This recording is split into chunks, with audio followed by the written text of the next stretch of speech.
哈喽，大家好，我是小猪废皮。今天有3大新闻整理给大家，注意看，这蜘蛛太狠了，竟然把古筝当小提琴啦！好了，我们进入今天的主题吧。第一则新闻 ，Metaplanet 借贷买比特币，股价暴涨33%。Metaplanet 的比特币策略 ，Metaplanet 曾以旅游和饭店业务为主的日本上市公司。自4月以来，以比特币作为资产扩充的策略正面对显著的成果。公司在借贷低息的情况下，积极加码比特币投资，显示出强烈的市场信心和冒险精神。贷款和股价上涨。昨日8号再度宣布 ，Metaplanet 该公司已获得10亿日元贷款，约6950万美元的贷款，将用于加码购买更多比特币。这笔贷款的年利率仅为0.1%，为期6个月。公司计划在期满时一次性还清。这一举措让人联想到股神巴菲特早前在日本获得的低息贷款用于股票投资的成功案例。Metaplanet 的股价随着这一消息上涨超过33%，并且在1周内涨幅达到45.12%。这波股价上涨充分显示出市场对比特币的投资潜力充满信心。Metaplanet 的历史背景 ，Metaplanet 前身为 Red Planet Japan， 成立于1999年，总部位于东京。过去专注于旅游和饭店业务，曾经营稳定。然而，2020年新冠疫情重创了其旅馆业务，使得股价暴跌。从2019年的360日元每股下跌至最低15日元，跌幅高达99.73%。面对经济困境，公司转型为 Metaplanet， 并尝试进军 Web3 和元宇宙技术，但成效有限。直到今年4月，公司开始大规模购买比特币，股价才迎来急速上升。Metaplanet 的成功案例可能会引发更多企业将比特币纳入其资产配置的趋势。公司不仅希望借此对冲通胀，还期待比特币的长期增值潜力能够进一步提升其市场价值。随着比特币成为越来越多企业的资产选择，未来将可能见证更多类似的投资策略改变，这将对全球金融市场产生深远影响。第二则新闻，一位加密交易者冲动买迷因币，4小时损失超2900万台币。在今天9号凌晨，链上分析师 Luke On-Chain 揭露了一个令人震惊的故事：一位加密货币交易者因为冲动投资迷因币而损失了89.85万美元，约2900万台币。这个事件凸显了 FOMO 错失恐惧症对投资决策的重大影响。根据报道，这位交易者用5800枚 Solana Sol 购买了720万枚 RTR 代币，总投资额约91.6万美元。然而，他在 RTR 的价格高点进行了购买，随后该币价格迅速暴跌，最终该交易者不得不以低价出售，仅回收了113.3枚 Solana，价值约18000美元。那什么是 FOMO 错失恐惧症？ FOMO 的中文为错失恐惧症，也称社群恐慌症，意思是自己的不在场所产生的不安与持续性焦虑。患者总感到自己不在时可能发生非常有意义的事，若发生在投资情境，就是会误以为如果现在不投入资金，就会错失未来巨大的财富。这种情绪让投资者害怕错过潜在的丰厚回报，迫使他们做出冲动的投资决策。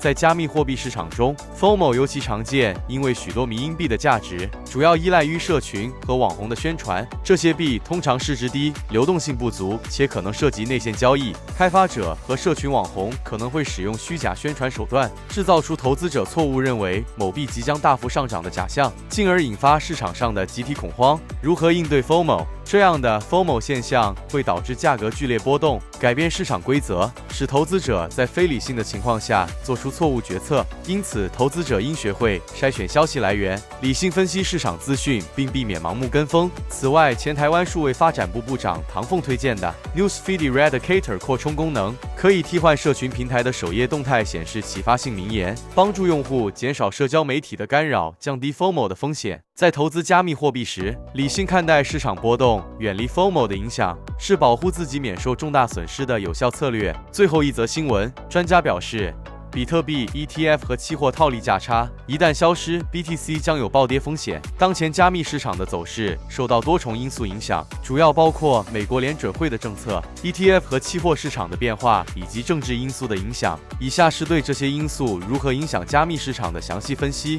美国联准会政策与经济和降息预期。目前市场普遍预期美国联准会 Fed 今年会降息2次，但7月的会议并未如预期般降息。尽管如此，市场对9月降息的预期仍然超过了100%，即预期降息幅度可能超过0.25个百分点。美联储主席 Jerome Powell 的言论强调了资料追踪的重要性，指出降息决策将依赖于通膨和经济增长的数据表现。Powell 表示，联准会将通膨和经济增长并重，以前通膨优先的做法已经改变。尽管如此，目前的经济状况表明，联准会在9月的降息决策仍然不明朗。整体经济与市场反应，美股和比特币市场的表现受到长期利率的影响。尽管市场对降息有高期望，但长期利率的上升对风险资产包括比特币的影响更大。美国经济的增长已经改变，主要依赖于私营部门和政府的债务，加上大规模发行长期国债，这导致了长端利率上升。长期利率的上升对比特币这类流动性资产的打击尤为显著。比特币 ETF 的影响，目前比特币 ETF 预期是推动市场上涨主因素之一，预期中约150到180亿美元的资金流入市场，其中包括60到80亿美元的套利资金和50亿美元左右的比特币转入 ETF。这些资金大部分进入了 Coinbase 等平台，减少了市场上的比特币供应。套利资金通过现货市场和期货市场之间的价差进行交易，这种套利行为推高了比特币的价格。然而，这也带来了风险。一旦 ETF 的溢价消失，套利者可能会迅速撤出市场，导致比特币价格的剧烈波动。套利风险 ETF 套利行为通过 SEX 和期货合约的溢价来推动价格上涨。套利者会通过购买比特币期货合约推高期货溢价，再通过套利行为买入比特币。然而，当比特币价格下跌时，套利者会迅速抛售期货和现货，从而实现利润。这种套利行为带来了短期内的价格波动风险。一旦 ETF 的溢价消失，比特币价格可能会暴跌。政治因素与市场走势，共和党政策对比特币的影响。共和党的政策可能对比特币市场造成重大影响。以川普为例，他的政策可能会推高通膨，导致联准会加息。通膨上升不仅会阻止降息，还可能促使加息，这对比特币等流动性资产不利。此外，川普的移民政策也可能影响通膨和就业市场。通膨上升会对比特币等无收益资产造成打击，因此共和党的执政可能会对比特币市场构成压力。长期利率与政府债务，美国政府的债务持续增加，导致长期利率上升。长期利率的上升对比特币和其他流动性资产造成压力，政府不得不大量发行长期国债以支持经济增长。这种发债行为增加了市场的供需矛盾，对比特币等无收益资产造成了打击。如果长期利率上升至7%或更高，所有资产包括比特币都可能受到影响。加密市场的短期与长期展望。短期市场走势，短期内比特币市场可能面临价格波动，由于高利率环境和流动性不足，山寨币难以形成牛市。比特币市场的短期走势可能会受到市场情绪和政治因素的驱动，但长期内可能会受限于宏观经济因素和政策变化。长期市场走势，长期来看，如果美国经济出现硬着陆，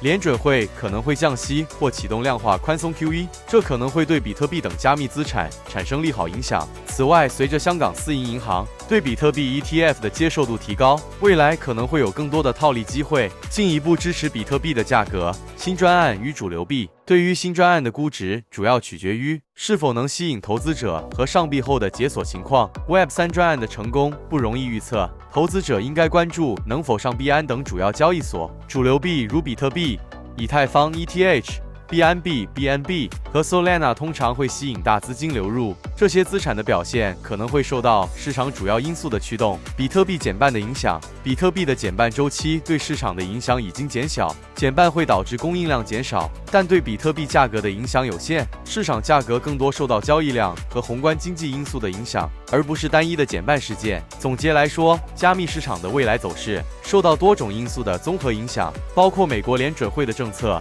ETF 市场的变化、政治因素和市场情绪。投资者应密切关注这些因素的变化，以制定合理的投资策略。好了，以上就是今日的3大新闻，喜欢请帮我点赞、订阅、分享吧，谢谢大家。